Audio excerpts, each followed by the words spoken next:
শত্রুকে বান মারার তাবিজ। বিদেশ থেকে সৌদি, ওমান, কাতার, ইতালি, যে কোনো দেশ থেকে, পৃথিবীর যে কোনো প্রান্ত থেকে শত্রুকে শেষ করার জন্য একদম পরীক্ষিত একটা নকশা আপনাদের মাঝে উপস্থাপন করতেছি। আপনারা হয়তো অনেক কবিরাজ তান্ত্রিকের পিছনে ঘুরতে ঘুরতে অতিষ্ঠ হয়ে আমার টাইটেল এবং থাম্বনেল দেখে হয়তো বা আমার এই ভিডিওটা ক্লিক করছেন এবং শত্রুকে নিধন করার উদ্দেশ্য নিয়েই আমার ভিডিওতে আসছেন।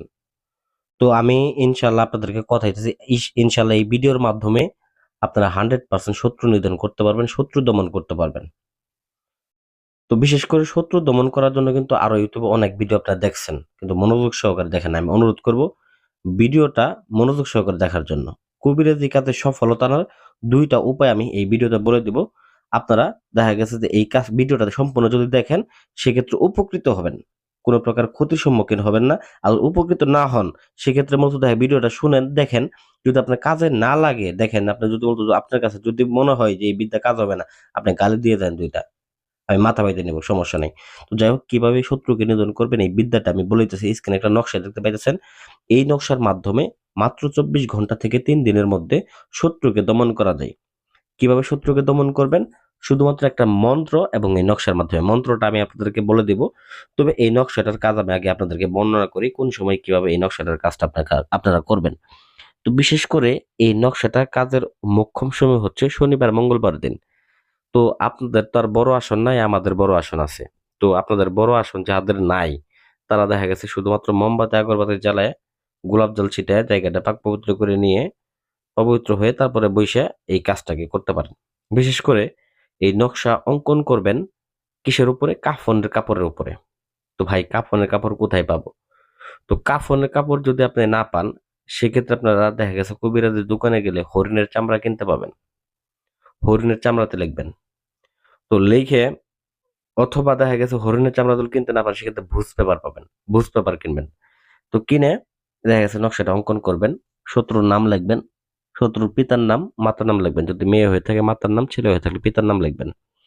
অতঃপর যে আপনার কাজ সেটা হচ্ছে এটাকে একটা তাবিজের মধ্যে আপনাকে ভরতে হবে।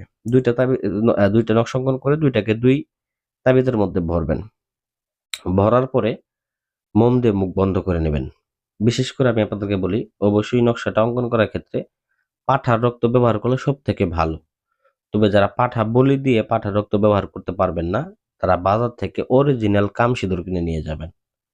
ঠিক আছে? অরিজিনাল কামসিঁদুর এবং কি 1 টুকরো চন্দন কাঠ কিনে নিয়ে যাবেন। চন্দন কাঠের দাম কিন্তু প্রচুর। চন্দন কাঠের রক্ত চন্দন কাঠ কিনে নিয়ে ওই চন্দন কাঠটাকে পোড়াবেন, পুড়ায় ছাই বানাবেন। ওই ছাই এবং কি কামসিঁদুর মিশ্রিত করে কালি বানায় তারপরে এটাকে অঙ্কন করবেন। অঙ্কন করার পরে ভিউয়ার্স, তারপর আপনার তাবিজের মধ্যে ভরবেন, মোম দিয়ে মুখ আটকাবেন। আটকানোর পরে একটা মন্ত্র বলে দিতেছি, এই মন্ত্রটা প্রয়োগ করবেন। মন্ত্রটাকে আপনারা 7 বার প্রয়োগ করবেন। মন্ত্রটা মনোযোগ সহকারে শুনেন, তাহলে কাজ করতে হতে সুবিধা হবে। ওম চামুণ্ডে মঙ্গলায় নমঃ, ওম চামুণ্ডে দংশং নমঃ, ওম শ্রী নাসিমায়ং। আমি এখানে যে ব্যক্তিকে বান মারবো তার নামটা আমি বললাম, তবে আপনারা মতো দেখা গেছে এখানে যাকে যাকে বান মারবেন তার নাম বসাইতে পারেন। বিশেষ করে ওম শ্রী অমুকং আমি বলে দিই, ওম শ্রী অমুকং রক্ত তৃষ্ণাং পিপাসায় নমঃ। অমুকং এর জায়গায় যাকে বান মারবেন তার নামটা বসাই দিবেন, ব্যাস। গরু কা কসম খাও, অমুকের গায়ে চালান যাও।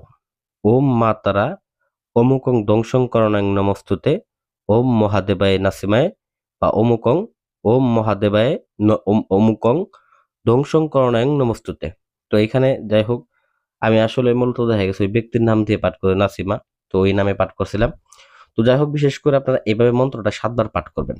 পাঠ করার পরে ওই তাবিজ 2টার মধ্যে ফু দিবেন। ফু দিয়ে তাবিজ 2টাকে নিয়ে আপনারা চলে যাবেন হচ্ছে মন্দিরের সামনে, কালী মন্দিরের সামনে। 2টা তাবিজকে 2টা কালী মন্দিরের সামনে পুঁতে দিবেন, ঠিক দরজার সামনে।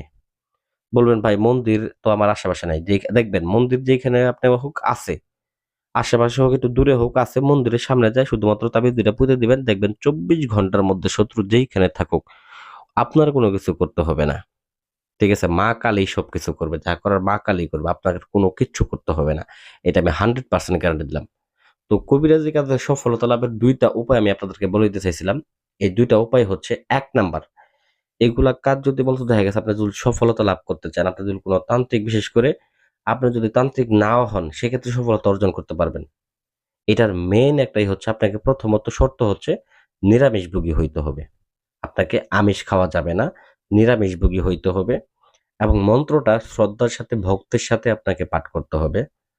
এবং বিশেষ করে আপনার যদি মূলত দেখা গেছে কোনো সাধক না হয়ে থাকেন, সাধনার উদ্দেশ্যে কমপক্ষে ৩ মাস আপনাকে স্ত্রী সহবাস থেকে বিরত থাকতে হবে। তাহলে দেখবেন যে কাজে হাত দিবেন ওই কাজে আপনি সফলতা অর্জন করতে পারবেন। যেকোনো কাজে। এটা আমি 100% গ্যারান্টি দিয়ে দিলাম। তো আশা করি এই ভিডিওটাও কাজে দিবে। আমার যেটা আমি আপনাদেরকে পরামর্শ দিলাম, ওইভাবে আপনারা কাজ করেন, দেখবেন আপনারা 100% ফলাফল পাবেন। ধন্যবাদ সবাইকে। ভালো থাকবেন।